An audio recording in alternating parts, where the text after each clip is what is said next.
Derby মানে Bangla football প্রেমীদের কাছে এক আবেগের নাম।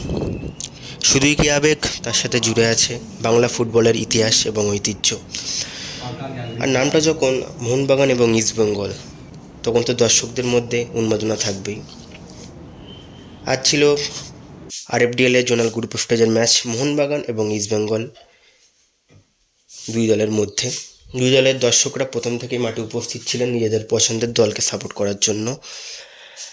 নৈহাটির মাঠে ম্যাচটি প্রথম থেকেই বেশ উত্তেজনাপূর্ণ ছিল। দর্শকদের মধ্যে উন্মাদনাও দেখা দিয়েছে প্রথম থেকেই। প্রথমার্ধে মোহনবাগান বেশ কিছুটা এগিয়ে আছে, বলা যায় বেশ অনেকটা এগিয়ে ছিল। যেখানে মোহনবাগান শট অন টার্গেট রেখেছে 5টি, সেখানে ইস্টবেঙ্গলের শট টার্গেট মাত্র 1টি।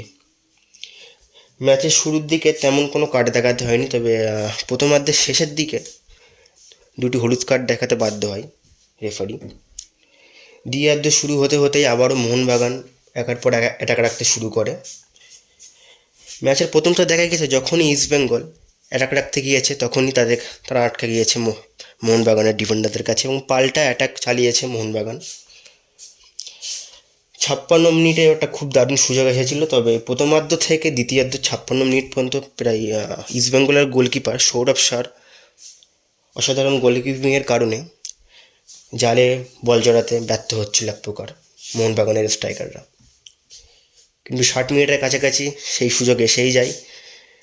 টং সিং একটু অসাধারণ পাস থেকে একটি কোরাস পান, খুব সুন্দর দারুণ একদম বক্সের মাঝখানে, সেখান থেকে টং সিংয়ের অসাধারণ একটি গোল। অসাধারণ গোলকিপিংয়ের কারণে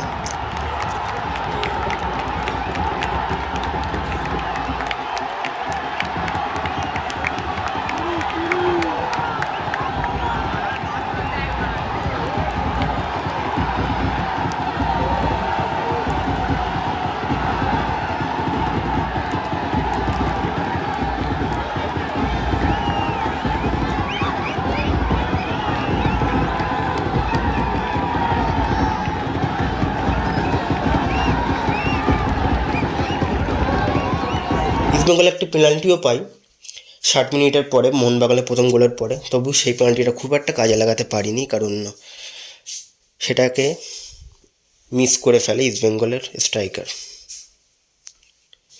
তবু পেনাল্টিটা বেশ বিতর্ক ঘিরেই ছিল।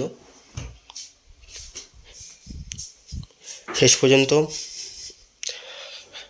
ইস্টবেঙ্গলের মোহনবাগান 1-0 গোলে জয়লাভ করে মোহনবাগান এবং গ্রুপের প্রতিনিধিকে আরও এক ধাপ এগিয়ে নিয়ে যায়।